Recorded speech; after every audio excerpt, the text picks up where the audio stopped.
Assalamualaikum warahmatullahi wabarakatuh. Hi everyone, good morning.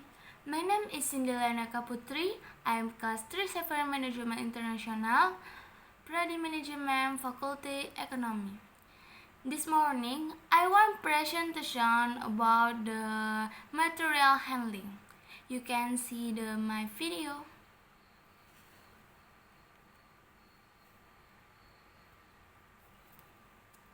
Penanganan bahan. Penanganan bahan adalah aliran bahan yang harus direncanakan secermat-cermatnya sehingga material atau bahan akan bisa dipindahkan pada saat dan menuju lokasi yang tepat. Biaya penanganan bahan dengan mudah akan dapat dihitung.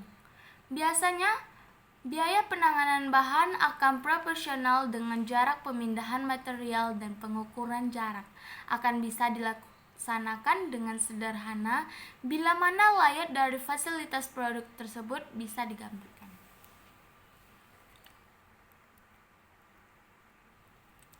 Menurut Assaoui 2008, dalam produksi terdapat bermacam-macam proses yang harus dilalui oleh produk tersebut untuk sampai selesai dan siap dikirim ke pasar. Pergerakan atau perpindahan bahan itu disebut material movement. Pengertian penanganan bahan menurut John Stubin dalam business management yaitu material handling atau penanganan bahan adalah suatu bagian integral dari proses produksi yang meliputi penyimpanan, pemuatan, penurunan, dan juga bagian transportasi mengangkut material ke pengepakan sampai barang jadi yang siap dipasarkan.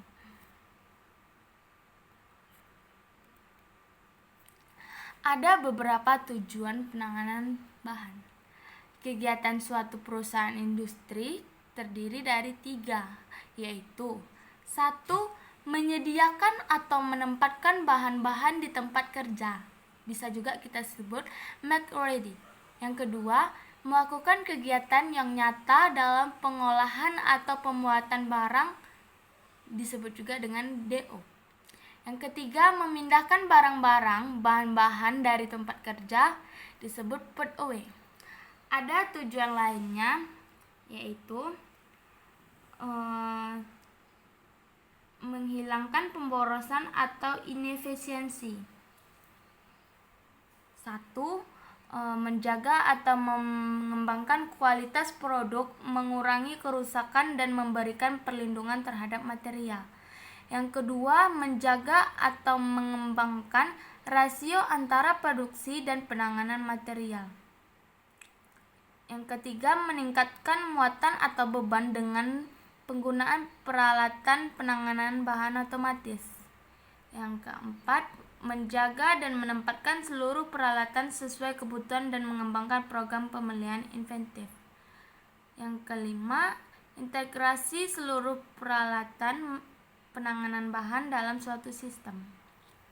Dan ada beberapa tujuan-tujuan lainnya. Lanjut dengan prinsip dasar penanganan bahan. Yang pertama, sistem penanganan bahan yang disusun harus memenuhi tujuan dan persyaratan dasar. Yang kedua, sistem penanganan dan penyimpanan hendaknya terintegrasi.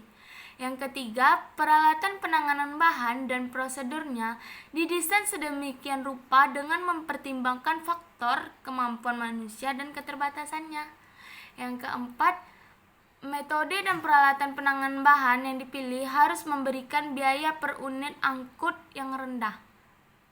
Yang kelima, faktor pemakaian energi dari sistem materi penanganan bahan dan prosedurnya harus diikutsertakan dalam melakukan justifikasi ekonomi. Yang keenam, pemakaian ruangan yang seefektif mungkin. Dan yang 7, sedapat mungkin memanfaatkan gaya berat dalam memindahkan bahan dengan tetap memperhatikan keterbatasannya. Oke, jenis peralatan penanganan bahan. 1. Conveyors. Conveyors adalah suatu peralatan yang memindahkan bahan-bahan baik dengan arah horizontal maupun vertikal. antara dua tempat tetap. Tipe-tipe peralatan lain yang dapat ditempatkan dalam kategori ini adalah seperti eskalator, pipa, elevator, belt, dan lain-lainnya. Yang kedua, truk dan peralatan mobil. Kendaraan-kendaraan ini digerakkan dengan tenaga tangan, minyak atau listrik dan mempunyai kemampuan mengangkut barang-barang dengan arah horizontal. Yang ketiga, derek dan kerekan atau cranes and hoist. Peralatan-peralatan ini dengan kondisi tertentu mampu memindahkan bahan-bahan secara vertikal dan lateral dalam ruangan dengan kepanjangan, keberatan, ketinggian terbatas.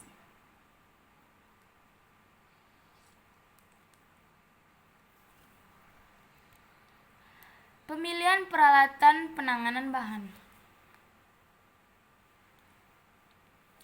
Berbagai faktor perlu dipertimbangkan untuk memilih tipe-tipe peralatan penanganan bahan yang akan digunakan dan berapa banyak setiap tipe akan diperlukan. Faktor-faktor pertimbangan tersebut adalah sebagai berikut. 1. Jalur pengangkutan yang akan diikuti oleh bahan atau orang yang akan meninggalkan lokasi tertentu. Yang kedua, sifat objek yang diangkut.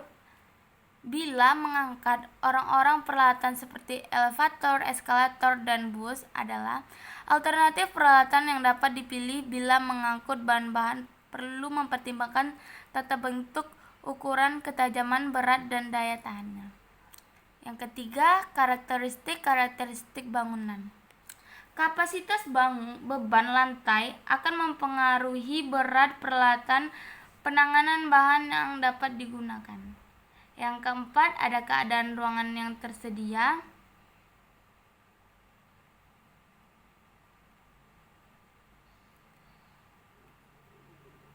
Bila luas lantai terbatas tetapi ruangan di atap tersedia, derek dan kerekan akan lebih cocok dibandingkan truk dan konveyor. Dalam kejadian di mana jenis ruangan tersebut terbatas, truk-truk kecil, konveyor, dan derek akan sesuai. Yang kelima, kapasitas peralatan penanganan yang diperlukan.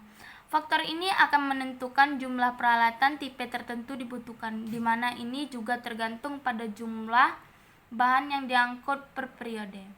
Dan yang keenam, biaya setiap metode alternatif. Faktor biaya menyangkut dana yang tersedia bagi penggandaan peralatan penanganan bahan. Yang ke-6, ongkos penanganan bahan. Menurut Batman 2008, tujuan ongkos penanganan bahan adalah menjaga atau mengembangkan kualitas produk, mengurangi kerusakan, dan memberikan perlindungan terhadap material. Adapun biaya atau ongkos penanganan meliputi 1. Biaya investasi. Harga pembelian peralatan, harga komponen alat bantu, dan biaya instalasi. Yang kedua, biaya operasi. Biaya perawatan, biaya bahan bakar, dan biaya tenaga kerja. Yang ketiga, biaya pembelian muatan. Biaya pembelian pelet dan kontainer. Yang keempat, biaya pengepakan dan kerusakan material.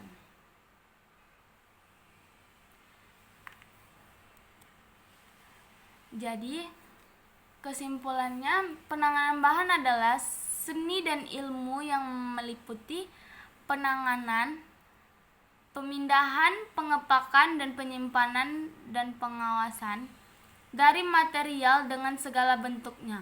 Agar proses produksi dapat berjalan dengan baik, maka perencanaan kegiatan yang berhubungan dengan pemindahan bahan harus dilakukan dengan sebaik-baiknya. Pada dasarnya, tujuannya diadakannya penanganan bahan untuk menghilangkan pemborosan atau inefisiensi. Sehingga dapat disimpulkan juga bahwa tujuan penanganan bahan adalah mengangkat, memindahkan, serta menempatkan material pada dibutuhkan dan untuk melancarkan proses produksi agar barang-barang dapat diselesaikan tepat pada waktunya serta untuk menekan biaya yang dikeluarkan selama proses produksi. Baiklah, mungkin cukup sekian yang dapat saya sampaikan. Kurang atau lebihnya saya mohon maaf. Semoga kita semua selalu diberikan kesehatan dan dapat menambah wawasan bagi yang menonton. Saya ucapkan sekian, terima kasih. Assalamualaikum warahmatullahi wabarakatuh.